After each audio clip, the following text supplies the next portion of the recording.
Okay. So I know we're live.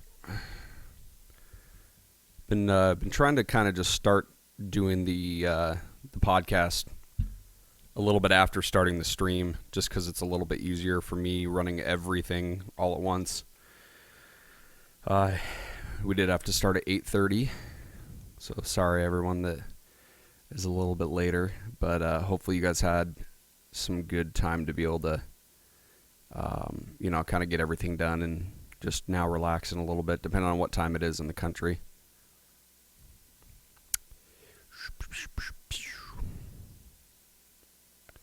All right. Well, yeah, just trying to figure out how I can smooth this out a little bit more. I know last week we were having a few different problems with some lag issues and stuff. My internet's been running really, really weird, so that's kind of what's been going on with that recently. See if I can share this. I want to be able to share this at least on Facebook, and anyone that's actually going to join us here. Love to be able to have you share with your friends or anyone else that wants to maybe check it out that we're on right now.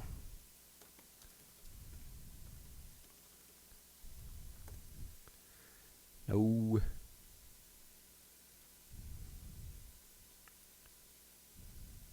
That's going to echo, of course. No. There we go.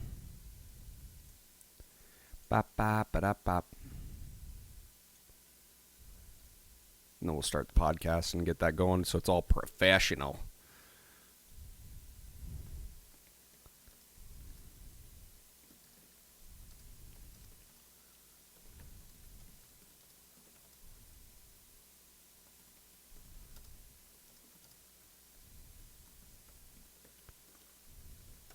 Fletched and loaded.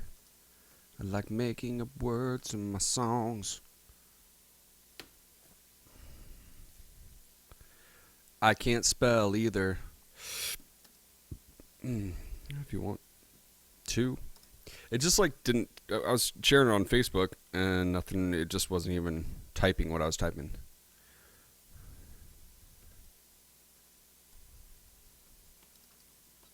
Have a great night. So.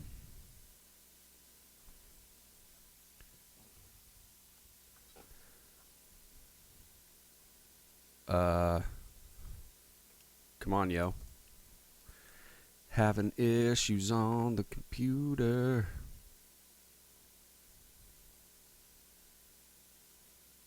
Post.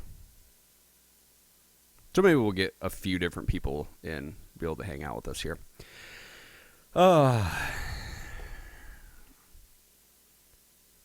see. Hey, I'm not live for the podcast yet. We're just hanging out. So anyone that wants to just kind of hang out with me, it's awesome.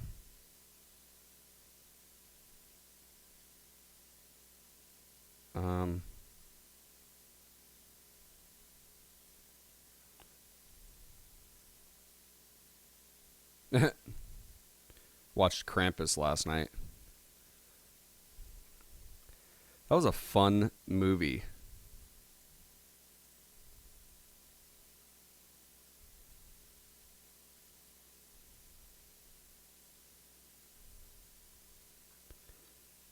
It was a fun movie. Wasn't what I expected it was going to be, but there hasn't been many movies that I've kind of been anticipating necessarily, and then it's just been like, holy crap, that was the coolest movie I've ever seen. Coffee. So, all that being said, I guess we'll go ahead and start the podcast while I'm sipping on my coffee. And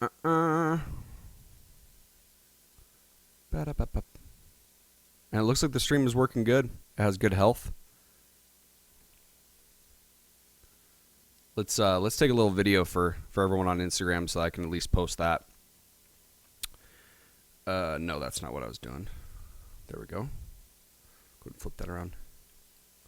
And then people get to see. Hi, see? All right, everyone. We're live. Episode 13. Streaming right now. Search Fletched and Loaded on YouTube, and you can join me. It's going to be a fun night. Come check it out. All right.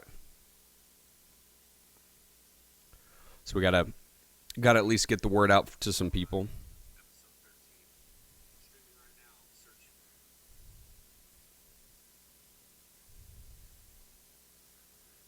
Live now. I've tried doing the Instagram stories thing, which I do. I run the Instagram stories, but not a lot of people get to see it. So, ba. Why isn't it capitalized that?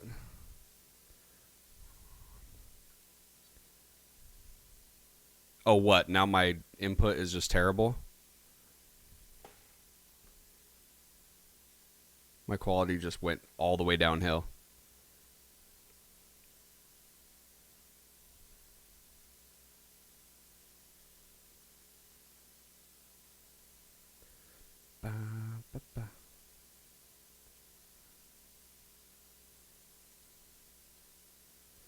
There we go. I got to figure out why my stream just completely crapped out.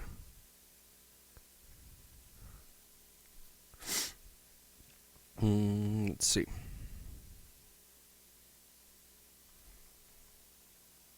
Because that's not cool.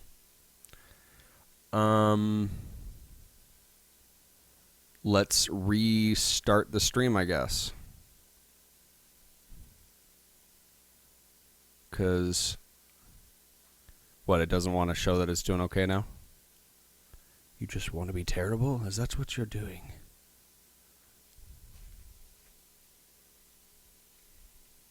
Welcome back, Fletched and Loaded podcast.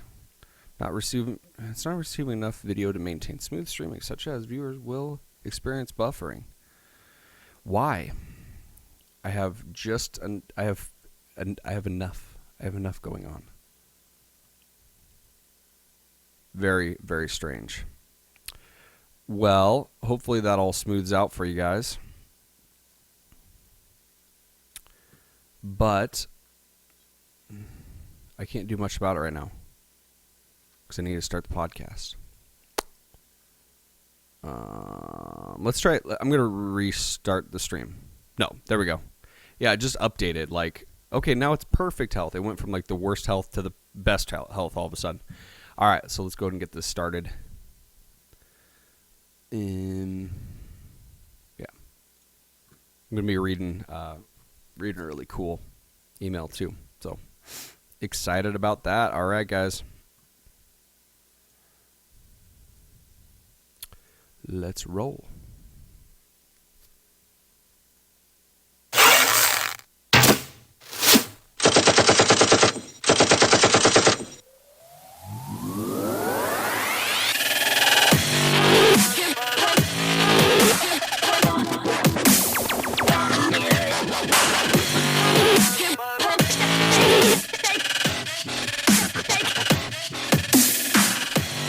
What's up, everyone? Episode 13 of Fletched and Loaded. I'm pretty excited to be hanging out with you all here on this beautiful Sunday night, about 8:30. We started a little bit later than normal. Sorry about that, guys. Everyone, at least that's on live right now, hanging out with us. Hello. Hopefully your guys' day was great. It's about, the second day of hunting season. So, and we say that hunting up here in Montana because we're up in Montana. Bow season, second day. So hopefully some people have tagged out all their stuff, which has always been a funny topic, trying to talk to a few different guys, because it's like, oh man, I took a week off for hunting and I want to be able to enjoy the whole experience and everything, but I also want to just get my tags filled, because there's that fine line between, do I want to enjoy this experience being out hunting, or do I want to make sure that I can actually fill my tag? So there's always that back and forth thing of like, I want to enjoy it, but I also want to get an elk at the end or get a deer at the end, whatever. So whatever you're hunting for. So, and I'm drinking delicious coffee tonight. Too bad I'm not sponsored by some awesome place like Joe Rogan is, so I could drink some caveman coffee, because apparently that stuff's bomb diggity. With all of its nootropics and stuff like that. If you guys haven't been able to check out what nootropics are, they are rejuvenating.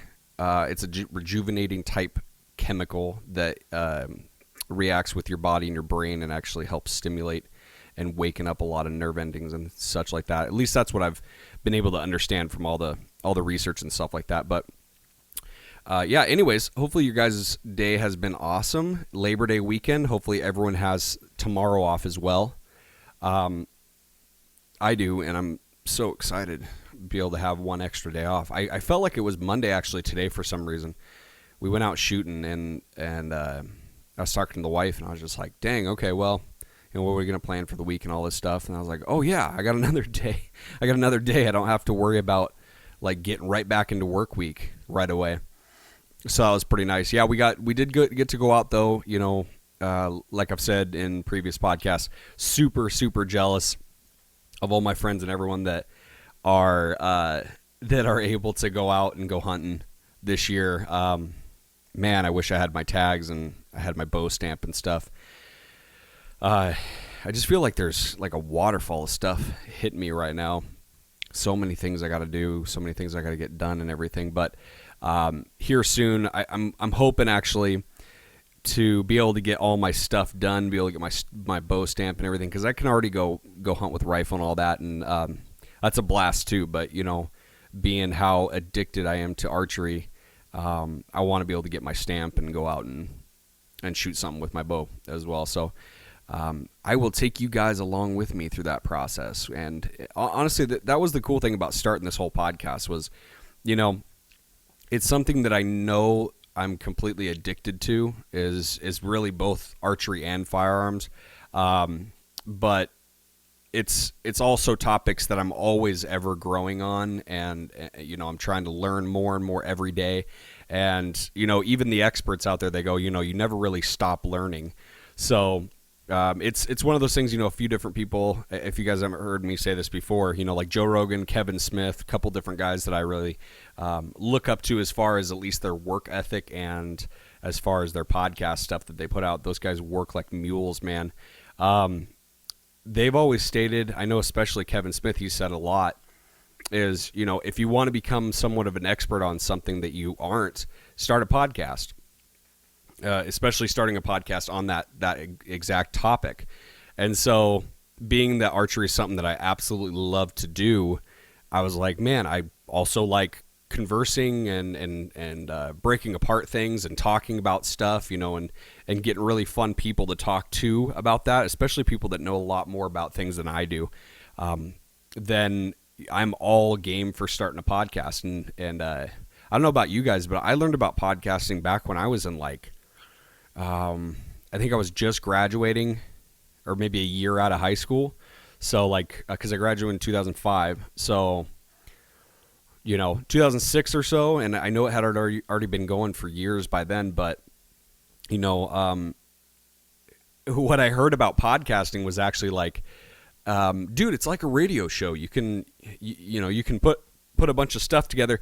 When we kind of got the word up here in Montana about what podcasts were, it was more of like there's this thing that you can put a show together, you know, get like an audio bit, and kind of section a bunch of these different clips of things. If you want to do music, you can do that and stuff, and kind of build a show around, you know, around something that you enjoy doing. Build a show. And then post it out online, and people actually like grab it and can listen to it later and all this stuff. And honestly, I was like, you know, that sounds kind of cool, but that's kind of weird that they would want to not have it live. Because honestly, all I was thinking was radio show. So, you know, you think of radio show, you think FM, AM radio show kind of stuff. AM radio, no one listens to anymore. But So I was like, okay, well, maybe, at some point. And then I never really took advantage of it. And, however many years later now, 8, 9, 10 years later, um, I finally kind of got into the gist of what the podcasting world is. And unfortunately, I kind of I missed my mark on getting in at the ground floor, but I'm glad I'm at least taking advantage of it, and this is something that I'm really excited to be able to talk with you guys about and get into the community and all that fun stuff. So that's kind of I don't know where that I was going with that, but that's what I am excited about doing with this podcast, and I'm glad that I've been able to meet some amazing different people with this show and putting it on and trying to get some different advancements with like doing live stuff, which honestly we don't have a lot of people that are hanging out with us yet, but I think at some point we'll be able to really be able to share this whole thing with everyone and just kind of get the communities together, the firearm and archery communities and stuff. So yeah, it's really fun. I'm really, really enjoying this whole thing, so I'm glad that you guys are enjoying it as well. And honestly, if I can say one thing here at the beginning of the episode is, if you guys are able to share this podcast, it means so much to me and to Josh when he's able to come by to be able to get this show out. I know there's so many freaking thousands and thousands and thousands of podcasts out there, but it's so hard to get going, is the biggest issue, and we're always evolving, trying to make this better. But we need people, like our listeners, we really need people to be able to share this and just like even shoot something out there every once in a while of like, come check out these guys' podcasts. It's about archery and firearms and kind of let people decide if that's something that they like or not. But yeah, I mean, if I could share something at least from our side, I know we rep for a lot of different like companies and stuff on, their products and how impressed we are with them. But if I could say something for at least our kind of establishment here and what we're trying to grow, we need the people to be able to kind of help us out a little bit, and we can only do so much. So we would really appreciate that if you guys can just kind of share it on social media a little bit, or post a review on iTunes, or if they do it on Google Play, I don't know, but do that kind of thing. That would be awesome. It would help so much. It would mean so much to really all of us that help out with the podcast. So really appreciate it, guys. Thank you. I did want to say, of course, a few good words for anyone new that's kind of listening this week. We try to rep for a couple different companies and tell everyone about the great people that kind of represent these different companies, whether it be like Spirit Quest Archery is one that we'll always stand by locally here in Kalispell, Montana. If you guys are stopping by through Kalispell, through Whitefish, one of the surrounding areas here in Montana, and you need a really good bow shop to be able to go to and stop by and kind of meet the local people, the local bow hunters and target shooters and all of that. There is one other place, I think it's Flaming Arrow, that's actually... what direction is that? North, I believe. It's like east north of town. I haven't been down there. They're probably great people, but personally, what I can tell you, and any of the people and companies we rep for, it's from directly what we've been able to experience with these people. So we won't lead you astray on that. So Spirit Quest Archery, down south of town in Kalispell, is a place that we will always highly recommend to anyone, any type of bow hunter, target shooter. There's people that shoot crossbows down there, from like medieval style type crossbows with rebuilds to the high-tech crossbow stuff and bows, all in between. There do seem to be a lot more like compound shooters, of course, because that's the most advanced bow at this point. But there are trad guys that go down there and shoot, including myself, when we're able to get down there and say hi to everyone. So if you guys want to have a place here in locally in Kalispell, if you're locals or if you're stopping through for vacation or just for some reason coming through Montana, stop down there at Spirit Quest Archery south of town and say hi to Kim and Kevin. They're awesome people. They will not steer you wrong. And they have an amazing selection of bows and equipment, from, arrows, Carbon Express arrows, stuff like that. They carry a lot of different varieties of things to broadheads, to targets, to bags. They have an awesome range down there. They have a techno range with, where it shows the scene of an animal, that you're hunting or whatever on the wall and you shoot it. That's for all the beginners that don't know what that is. They have that. They have 3D targets they can wheel out, and you can pay for that on the fly. You don't have to necessarily like call in early and have them set them up or anything. They'll just set them up right there for you guys. They're very locally they're representative of the local community. They're small town, love the people, love creating the relationships with everyone here. So if I can speak on a company that I know that I can back all the time is Spirit Quest Archery.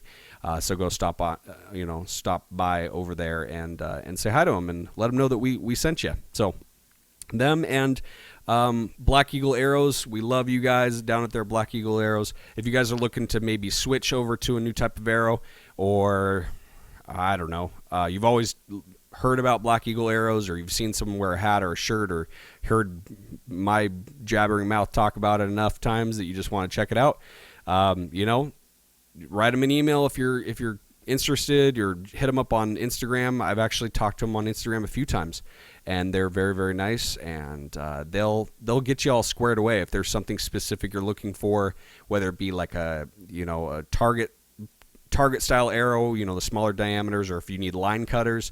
They got some amazing like Challenger arrows that I know Josh shoots with Black Eagle. I shoot the vintage Black Eagle arrows, and they're super strong. I've only broken one, and that was just my dumb error. So can't really just go off of that one time.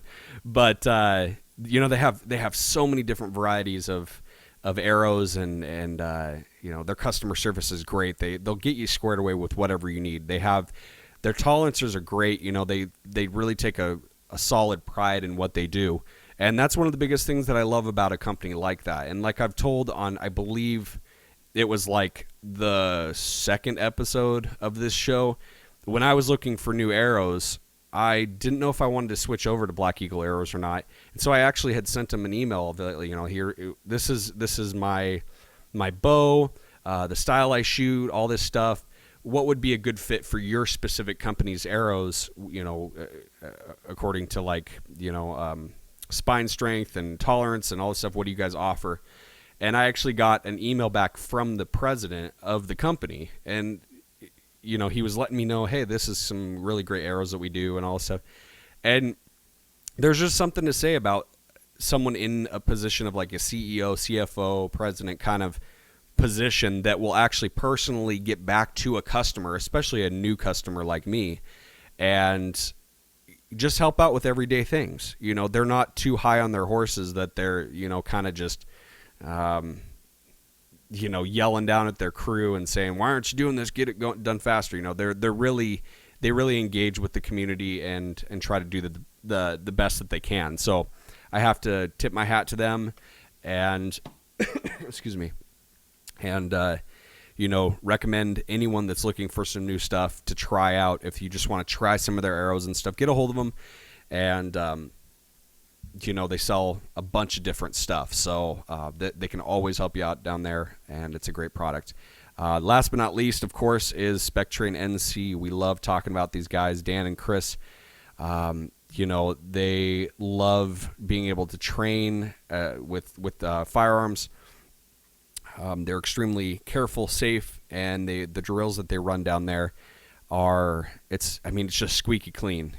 I know that they have fun, and man, they mess around and have a lot of good times down there. You can check out their Instagram if you want to check out some of the stuff, the trainings and the fun videos that they post and stuff. It's spectrain_NC for any of you that are interested. But all in all, they run different core classes as far as rifle training, pistol training, a lot of different scenarios and such. And honestly, I am jealous of anyone that's been able to go down there and check them out, because I would love to be able to go hang out with those guys and really just glean as much knowledge from them as possible. I know that I believe if I don't get this right, you guys let me know. But from talking to him, Chris is actually a veteran Marine and has a lot of training behind the weapons that he runs. And Dan, I believe, he's a retired police officer, and so they have a lot of experience behind the weapons that they train with, and the different scenarios and such. They have a lot of really cool, like, low to high threat level scenarios. You're doing burpees before you're shooting, a lot of like figure 8 shooting, stuff like that.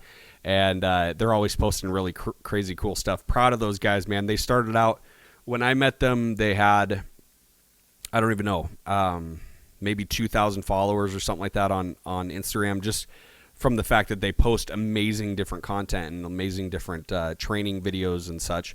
And, been just really trying to get the word out there for them, and, try to get people aware of who they are and all that. And now they have, I don't even know, maybe 9,000 followers within a couple months or something like that. So super proud of those guys. We're all about trying to educate and be as fluent as possible in the firearms community, especially the firearms community. Because it's crazy out there with people that are the gun control people, which, I have my views on gun control. People need to be trained. They can't just necessarily just be handed a weapon and okay, you're going to be responsible. There has to be some checks and balances with the whole thing, and whatever we figure out at some point with that, I believe will be for the better.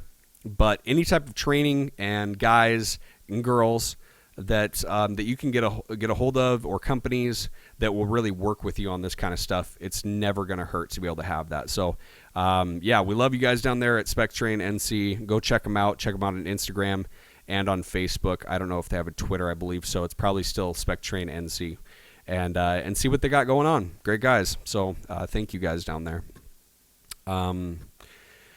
So being that I wasn't able to go hunting this year, Josh is actually hunting right now. He's trying for I think he got both his elk and his deer tags this year, and he got a sweet new Hoyt Defiant that he's shooting. So thank you, Kevin, down there at Spirit Quest. Got to hook him up with a sweet new Hoyt Defiant. Man, that bow is awesome. New arrows he picked up, whole new setup, cables, everything. So he was stoked about that, and I went to go check it out, and it made me almost want to switch over to a compound. I'll just tell you that right now, because man, that was a really nice bow. But the long and short of it, he has his elite his elite bow that he shoots, and he shoots it for like 3D comps and indoor outdoor tournaments and different things that he's able to do, and for just for fun, shooting around and stuff. And he was talking to Kevin, and he just said, I am looking for something else. I just don't know what I can do right now. And Kevin, being the awesome guy that he is, he said, maybe we'll get you set up with this Hoyt Defiant and stuff. And, just really got him hooked up on the whole thing. So I got to hold that, and man, I wanted to shoot it so bad. But he's out there actually trying to tag out right now. And it's actually getting pretty dark, if I can see here. Yeah, it's pitch black now, so he's all done. But so that's where he is at. But hopefully he got something. I haven't heard anything so far. But anyways, my wife and I actually got to drop off the kids with my brother and my sister-in-law, and we got to go shoot up at Lone Pine. And if any of you guys have me on Instagram, Fletched and Loaded Podcast, you'll be able to see some of the videos and the pictures that we took. It's been a little while since my wife has been able to shoot. She shoots a PSE Spider compound. It's not the most expensive thing, but she has a blast with it, and it's bright yellow, and just bright Ferrari yellow. I guess that would be Ferrari red, wouldn't it be? So what, Lamborghini yellow? She doesn't hunt with it, of course.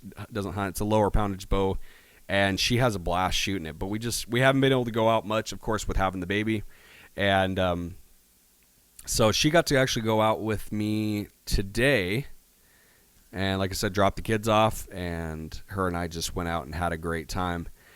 And so we actually took some of the videos And I'm going to try to see if I can show this on the live stream and talk through it for the people that are hanging out with us on the podcast because they can't see this. But there were a few different shots that I was able to take and show her, because Lone Pine, it has a great course that it goes through. But the thing is that you kind of want to change it up every once in a while. You get better at shooting where the mark is that you're shooting from. And so, of course, you're walking through the woods trying to go, oh, what angle can I shoot this from? Can I, do like a quick turnaround shot or like a kind of walking shot, that kind of thing, which we did today. But some of these, like this one, there's one on a fallen tree that has always just been, man, it's such a pain in the butt to shoot this target. And I think we ranged it between like 60 and 65 yards, depending on where on the tree you're standing. But you have to stand up on this tree that's fallen and try to keep your balance and then actually shoot this target. It's a bear target that's, like I said, just between 60, 65 yards, something like that, pretty far down through some trees. And it's an incredible shot. I've actually wrecked like 3 arrows trying to figure out my different placement on this on this target. And so actually here I'll play this one of my wife trying to shoot. It's her first time ever trying to shoot this target. She has a lower poundage bow. It's like between 25 and 30 pounds. It's nothing real heavy. She's just starting out shooting. And so she's having a blast with it. But for 60 yards, that is a long shot with a low poundage bow like this. And so I'll go ahead and play this and see and kind of talk through what we're going through. But she's kind of getting her balance, on the tree. And, it's hard to draw when you're... Okay, aim your bottom pin. I'm saying aim my bottom pin. Above the wood. Above the wood at the top of the target. So she's aiming down. Aiming down. Oh! I don't know if you guys can hear that on the podcast itself. But she released the arrow, and it looked good. And then right at the last second, because the target is actually up on a hill a little bit, your distance gets kind of messed with. You think it's going to be going straight at where that mark is, and it actually drops off right at the last second. And she actually nailed the log at the bottom of this target. And, anyone that's hit just solid wood, that feeling you get, just kind of like, oh, crap, not again. Got to try to dig this arrow out of here. So she had a good smile on her face, and she was a good sport.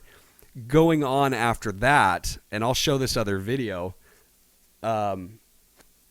she took 2 more shots. She said, no, she's like, I don't know if I want to. I'm like, well, just take one more, see if you can aim a little higher and hit the carpet matting, the compressed carpet, and not hit the wood. And I could feel for her the entire time, man. It was like, she goes, man, I was already shooting like 3 feet above, aiming like 3 feet above the top of the target, the wood. And I said, yeah, babe, it's your poundage. You're shooting a low poundage bow. It's just going to happen. And so she actually shot 2 more. And unfortunately, they went higher than she hoped for, whether it be that she was kind of punching the trigger or what happened. But, man, she nailed the wood again, but on the top of the target. And I'm like, well, babe, you hit the bottom, you hit the top, let's try to get one right in the middle. And she goes, no, I'm not doing any more. I got 3 right in the wood. And I felt for her because I've done that before too. I think I talked about it like 2 or 3 episodes ago. I was shooting the same stupid target, and my brace height was off by like almost an inch. And so I lost poundage from that brace height difference. And I shot 3 directly into the bottom of the wood. And since then, I've really haven't had many problems with this target because I've shot in it quite a bit. But she was not a happy camper, man. She was just like, I'm not doing this anymore. So I'll go ahead and play the shot that I did, just because it was a great shot. Man, I gotta wear a hat. My bald head. Dang it, getting older, man. Anyways, so I'm up on this tree, about the same exact position that she's at, 60, 65 yards away, and I had a great shot. So I'll go ahead and play this for the people that are hanging out watching, and I'll try to talk through it here. So, standing up. Okay. So here's the shot. Said, here's the shot. Stand up on this branch a little Trying to get my balance and not fall off there and smash my head. Fall. Shooting my, it would be like a 55-pound recurve. Got it. Good job. So, Yeah. man, I've been working on my kind of just pulling through, drawing, anchoring at my spot and pulling through and not taking more than 3 seconds, to really aim down that target, more trying to focus before I draw.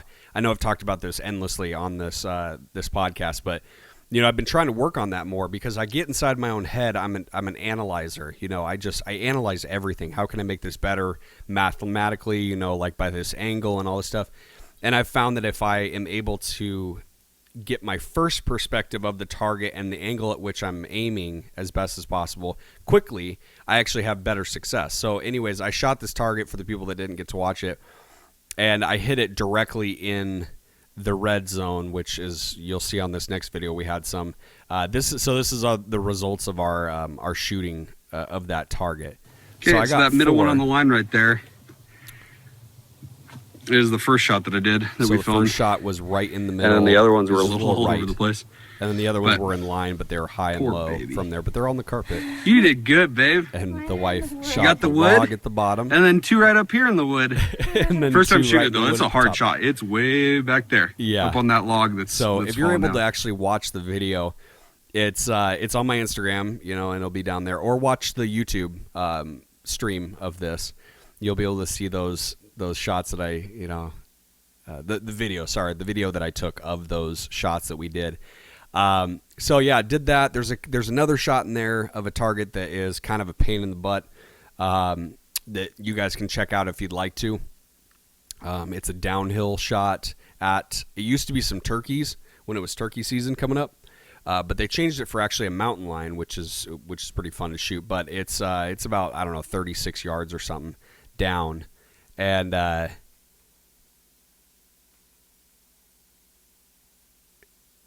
oh, bummer. Sorry, guys. I just got a text from Josh, and he said 85-yard shot missed by 2 inches. That's a long stinking shot, though. Bummer, dude. Sorry, man.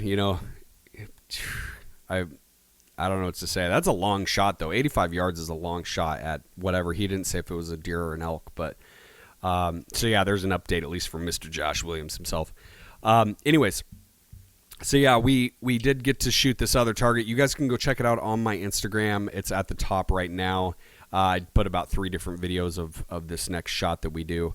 And it's a fun time, man. If you guys are ever in the area and you're able to, kind of come up to Lone Pine State Park, they have an amazing different archery course that you can do, and I shoot it all the time. We love it. Love it, love it, love it. So that was a great time. Came back home.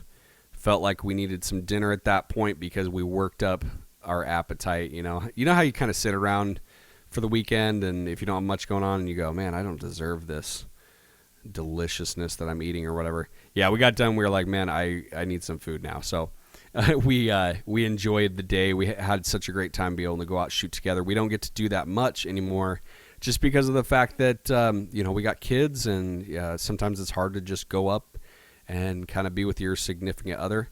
If there's anyone out there that's kind of looking into doing archery or shooting firearms or whatever, if you're able to get your husband, get your wife to join you in that, it's such an amazing bonding experience to be able to do together, because it's such a discipline that you both get to go through it together. It gets frustrating. You have a lot of frustration and stress sometimes with like trying to do your best, and you just can't get that good shot off.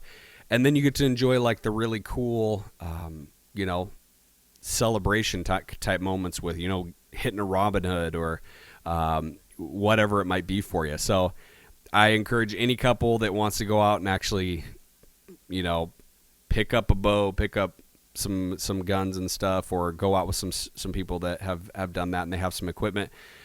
You won't be disappointed. It's always a great time, and we always encourage that every episode, it seems like. So wanted to bring that up at least. So I guess next thing that I wanted to talk about actually was there. I didn't really address the article in the news that came out about the 12-year-old girl that shot the giraffe. That was kind of, if I remember right, it was kind of around when the bear being speared video came out. And being that a lot of the hunting podcasts and stuff that I listened to addressed that more, I was a little bit more involved and engaged with that particular article and that particular kind of event or what have you on the social media kind of side of everything. That's what I was more focused on. But I did get actually on Instagram. I got a shout out from an awesome guy. His name's Sean, and he lives in South Africa. He's a pro staff shooter for Bowtech, or staff shooter for Bowtech, and shoots staff shooter for like Gold Tip and some other companies and stuff. And he actually had asked me. He said, "Hey, have you guys talked about the 12-year-old girl that shot the giraffe?" And I said, "No, I'd seen some, different videos or whatever. I'd seen the picture of her with her rifle next to the giraffe, and but it really hadn't read into it yet. Like I said, usually just super super busy, haven't been able to address that yet." And he said, "Well, if you need a local's perspective on that, it's it'd be great. Or get a hold of me, and I'd love to be able to kind of give you that perspective." So I did hit him up, and I said, if you'd love to write something in, I'd love to really check it out and see what your local perspective is, because, being down in South Africa where this happened, there's a lot of different animals, a lot of different types of hunting styles. There's just a completely different process than it is for us, here, whether you're hunting desert or you're hunting up in the mountains, forest area, all that stuff. It's a different kind of stock, on your prey that you're doing. So I hope he doesn't mind, but I read this email that he sent me, and man, my nose itches. He sent me this email, and a little bit of a longer email, but it really got his point across. For what he and the locals there in South Africa feel about hunting, conservation, bringing people from out of country, like U.S. citizens, coming over and getting tags for these animals, whether it be, a lion like Cecil the lion, or a giraffe like this, or an elephant, or whatever, So I wanted to go ahead and actually read his email. I'm not going to read all of it. I just wanted to be able to kind of hit the majority of this email, because it was great to be able to see that even though we are, ocean away from each other and some, as far as especially up here in Montana, but there's a lot of very similar viewpoints. And this guy has been hunting for a while, as far as what I've been able to understand. And and he has a son, and he kind of goes into talking about that. So if you guys don't mind, I'd actually like to read this part of this email to you guys, and just kind of get your take on it, because this guy is in South Africa, and he works for a bow company, and It's very, very interesting being able to get inside the mind of someone that's in that area. And I know I've said that, and I'm kind of just reiterating at least. But so I'd like to start out right about here, and I might kind of jump around a little bit, but I do really feel like I want to get the majority of this email and what his perspective is on not only the giraffe kill by this 12-year-old girl, but as well as kind of bringing us into what the state of mind of the people in that area is, how things can be different, and we may not understand that. And because we don't understand it, it doesn't mean that it's wrong. I've talked about it a few times, being able to be vulnerable in the fact of that you may be ignorant on something. That's not a diss. That's not someone saying like you'll never learn. As long as you have the correct attitude and perspective and can kind of change your viewpoint on something, it's going to be for the better for you, no matter what your actions towards that is. As long as you come from the perspective of trying to get better at whatever is happening and whatever you're learning, then it's always a good one. So I'd like to read this and kind of just bear with me here because it is a little bit longer, but I'll try to stumble through it as best as I can. So he starts out with, what I saw in the international news really saddened me. The whole story seemed to be spun up to sell hits and views, which I've said before too. So when it became clear that there was really little to the story, the media turned to arrest records of her parents from 10 and 15 years ago, stuff that had nothing to do with the girl or the giraffe. Locally, in South Africa the views were split three ways between those that opposed hunting, those that opposed girls hunting, and those that had no idea what responsible game management is about and flows with popular opinion. I'm guessing there's probably a fourth viewpoint there of people that are pro-hunting, and maybe he meant to say that with one of those three, but and Sean let me know if I misquoted that, but if there's one viewpoint, there's usually yin and a yang to that. There's got to be some people such as yourself that are pro-hunting and pro-conservation with this whole thing. So I'm adding that in there because I'm guessing that it may not have just been touched on yet. So sorry, getting some coffee. Okay. We are lucky that we have a strong hunting culture in South Africa. So far, for the most part, we understand a giraffe hunt. It's a non-event. It's not a big deal. Unfortunately, the noise is made by a narrowly educated but biased and uneducated in wildlife management minority.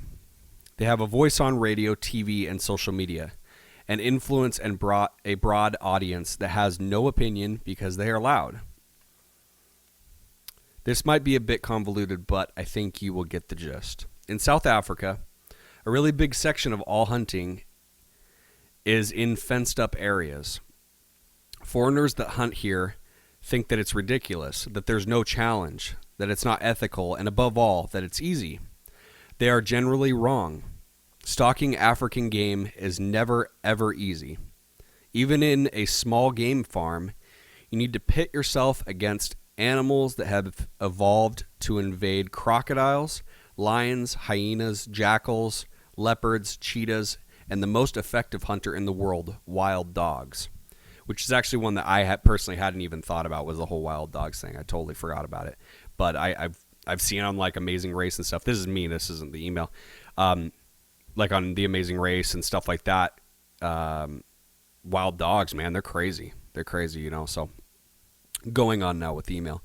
Unfortunately, few people understand that a lot of fences are there to keep stuff out, not always to keep stuff in. Excuse me. That includes a lot of predators, and amongst those, poachers. However, it also means that if you fence up a section, you need to care for the animals in that area. You need to make sure that they have water, they have food, and they retain a diverse gene pool, etc. The benefit is that the animals become a resource, so they are protected fiercely. Unfortunately, because they are cared for and protected from natural predators, they thrive. So because of the fact that there's really no one killing them off naturally, they boom. Which means that they must be hunted or culled. And when the environment changes, like a drought, the game managers must take action as well. The latter is what happened with this young hunter, the girl. They were offered a They were offered a giraffe, which are giant. They're huge. They were offered a giraffe at a very good price. I've been on one giraffe hunt this year, and my friend and colleagues have hunted and culled about 4. By bow, is what he said. And amongst hunters, It's a great opportunity because of the skill required, especially with a bow. This girl has proven herself capable. She has hunted with a bow and with a rifle and has shown herself responsible and able. But because she cannot in any way reach the legal minimums for being allowed to hunt a giraffe with a bow, and in parentheses he put the specs that you need to hunt a giraffe with a bow. It's 90 feet per pounds of KE with an update. Excuse me, I'm stumbling through that. With an update 850 grain arrow.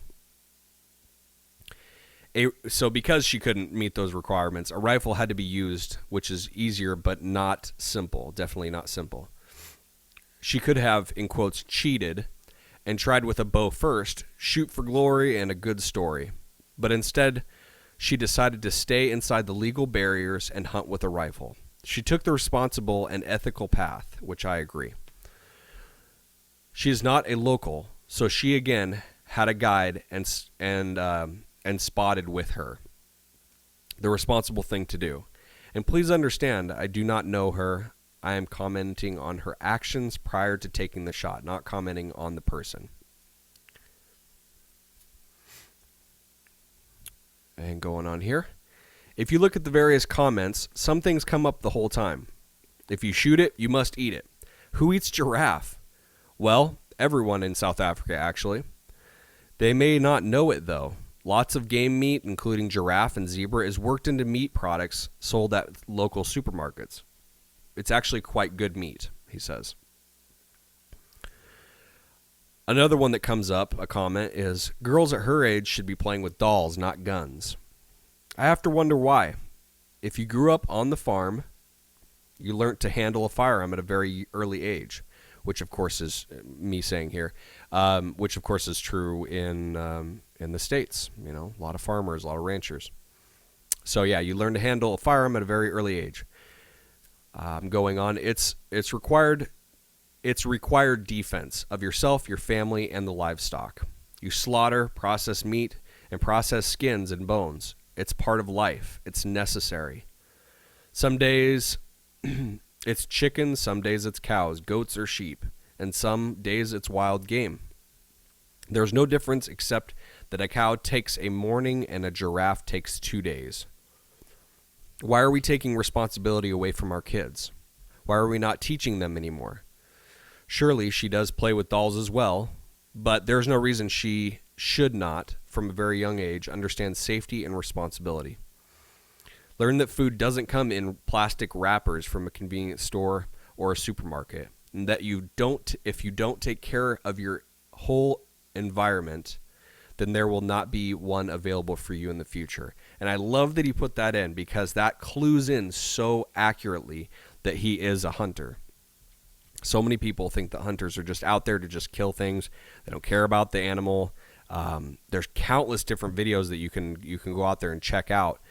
And this isn't the email, sorry. I'm trying to clarify that for the people that are just listening. You know, this part is me. There's countless different videos you can go and find. You know, hunters, avid hunters that hunt all the time, are out there making sure that game isn't getting caught up in traps, isn't there was one actually of a I believe it was a baby moose. Yeah, very, very young moose, and it was actually trapped up in a farmer's fence, some of the wire fencing that he had up, and they went up there and forgive me if I got that wrong. I'm pretty sure it was a moose, but covered up its eyes so that it didn't freak out, it didn't get all crazy and stressed out, and then they actually untangled the animal's legs and made sure that he got going. You know, they said he has a little bit of a limp that'll heal, and they were really keen on making sure that this animal is really taken care of. And he said, maybe 4 or 5, 6 years down the road, we'll meet again, and our paths will kind of cross, and maybe we'll take that shot at each other and just see who kind of walks away. If that gets away or if we get the kill from it. So there's so many different hunters out there. The majority, I would promise you, are very, very avid conservationists. You know, they really care about the environment because of this exact same thing that Sean placed in this. And again, I appreciate that, Sean, so much that you did add that in. It shows your heart towards what's going on around the world as far as hunting. So I want to read it again, and then I'll continue a little bit here. So learn that food doesn't come in plastic wrappers from a convenience store or supermarket, and that if you don't take care of your whole environment, that there will not be one available for you in your future, which is so true. He does talk about how he has a son, and he's a kid of his generation, and he plays Minecraft and stuff, and he's a really young kid. But even he has learned the safeties of handling a knife correctly and handling a gun correctly. He said that when his cousins come by and they want to shoot like a pellet gun or a BB gun, he tells them that they need to keep the barrel downrange.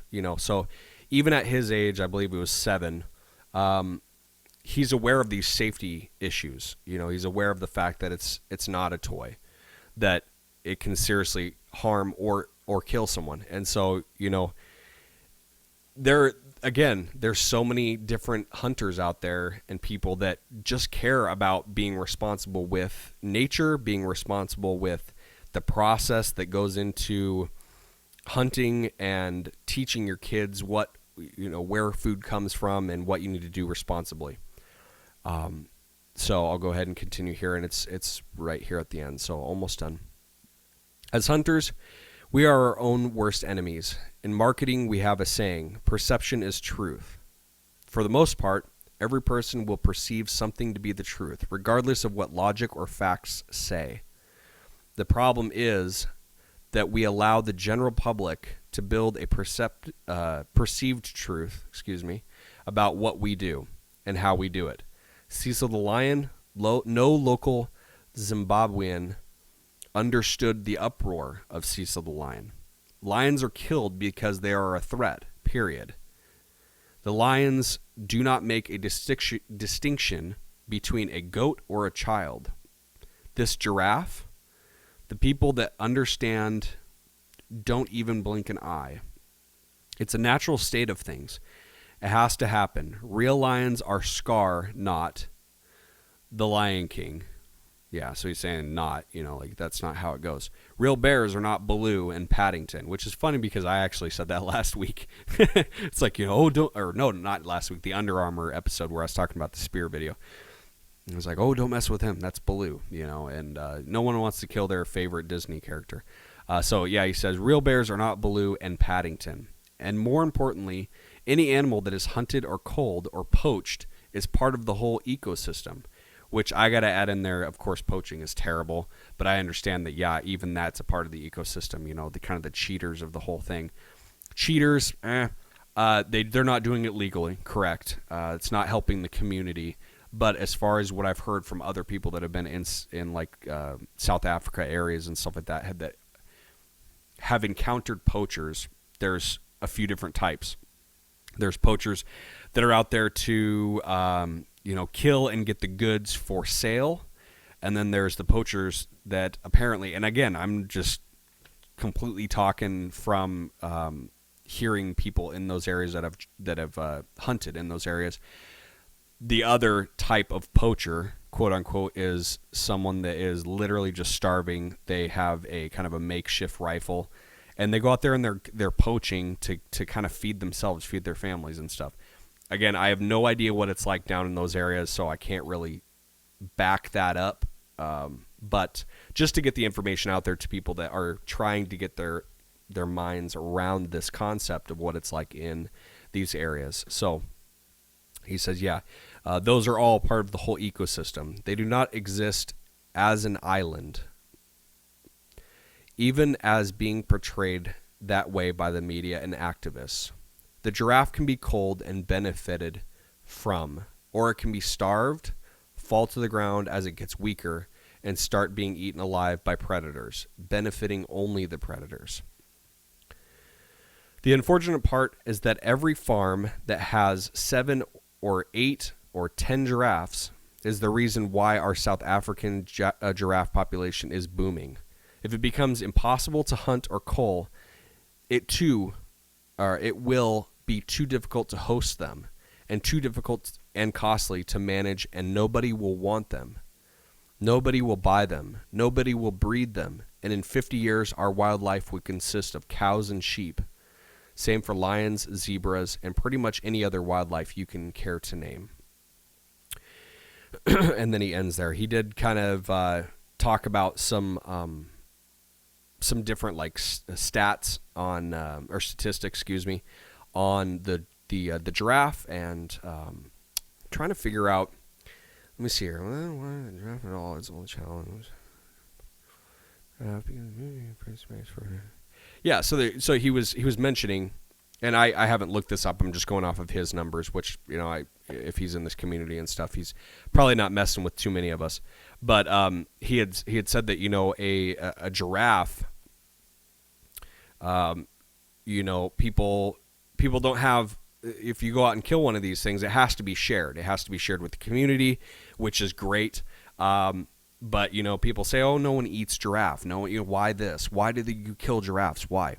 And they said, well, if this does have to happen, being the fact that either they're in a period of needing to kill off some of the giraffes because of a conservation issue, you know, like you said, if there's a drought, or if one is actually trying to kill off some of the others for mating reasons or whatever, you know, they actually can. There's about 2,000 to 3,000 pounds of meat on the giraffe, and that's a lot of resource. That's a ton of resources that can you know, really go out to the community. A lot of these places that especially that can't find food. You know, and it kind of comes across as like it gets processed in almost like some of the ground burger that we have is, and hot dogs and bologna and all this stuff that we actually eat or people eat. I don't eat a lot of, you know, like bologna and stuff, but, you know, it feeds people. It goes into a type of process that people are actually able to benefit from this. And he said, you know, there was a part where he was talking about a 900 kilogram giraffe carcass can literally become 3,000 family meals. It's incredible. It's incredible how much that animal can actually become as a resource to these families and the communities and such. So I've never understood personally the outrage at these things. I agree with Sean. I believe that it's a platforming issue. You know, there's people that have very strong feelings. They're sensitive, probably, which isn't a bad thing, being sensitive towards these kind of things. But, you know, if you're not necessarily into seeing the process of something being killed, like my wife is. I just talked to her today. You know, she said, you know, she's helped, you know, field dress and cut up deer and stuff like that. And she's been out hunting before, but she never really has been through the process of shooting an animal and seeing it die and then going on with it, you know. And she just said, you know, I'm not real keen on wanting to be there for that part of the process. And, you know, I had addressed that and I said, you know, babe, that's fine. That's okay. You don't have to be there. Sorry. You don't have to want to do that to understand that that's a needed thing. You know, and so that's kind of where I stand by the fact that, you know, it's just a sensitive issue. And the fact of the matter is it's just because a lot of it is because of cities. You know, we get in these giant, huge metropolis areas where we're just like packed in, and there's nothing wrong with cities. But the fact of the matter is you're not out in wildlife. You don't actually get to see these processes. I live in Kalispell, Montana. It's not a giant city, but I even don't see the natural process of slaughtering something and making it into burger or making it into venison or whatever. There's a lot of places that do that around here, but it's not something that I see on a daily basis. So I can understand that, you know, a city where things are a lot less active as far as like guys all over the place going, hey, it's hunting season, we're going out and stuff. And being able to understand that that's a community thing, I can understand where someone would be sensitive towards that. It's a disconnect issue. You don't know where your food comes from. That's fine. I understand that. But you need to at least understand, I believe, that that is a part of life, life and death. And it's something that does happen. And I believe that us hunters do need to be as respectful, if I can say, as possible towards the hunting, the animal rights activist side, as much as I hate saying that, and the people that just automatically take an offense to the killing of some of these animals. And then, as best as possible, keeping your composure and asking if they would like an explanation on why these kind of things happen. I mean, that's where I'm trying to come from as much as possible, is learning, especially from guys like Sean, that's in the area, and seeing what their viewpoint of that is. And hearing, especially now, that that's an everyday thing. It's something that happens. It's a part of their community. There's nothing wrong with that. A lot of that meat goes to benefit the local community in those areas, especially people that are hungry and without food. That happens. That's a part of life. But I do understand that there's people that are disconnected, and they do need to kind of be eased into that, because that's a shock to the system. It can be when you kind of learn of these kind of stories. So I got to salute Sean a ton. Thank you so much for sending that in, and it was an amazing read to be able to kind of see where you're coming from on that. So thank you very much, Sean. I think we're going to go ahead and probably wrap this up here. I wanted to at least get to that giraffe issue because it's kind of crazy that I don't know how to say it. There's so much bad going on in this world that to focus on an aspect of something that is a natural progression of things, whatever your viewpoint on it is. What would that giraffe become if it wasn't killed? Honestly, it would probably either starve to death or get eaten by something. I think that a lot of people are fine with the ignorance is bliss kind of side of it. And like I said, that's fine. But understanding the fact that this is a part of the community, this is a part of people's everyday lives sometimes, and that just because you feel strongly on something, it doesn't mean that you're necessarily right.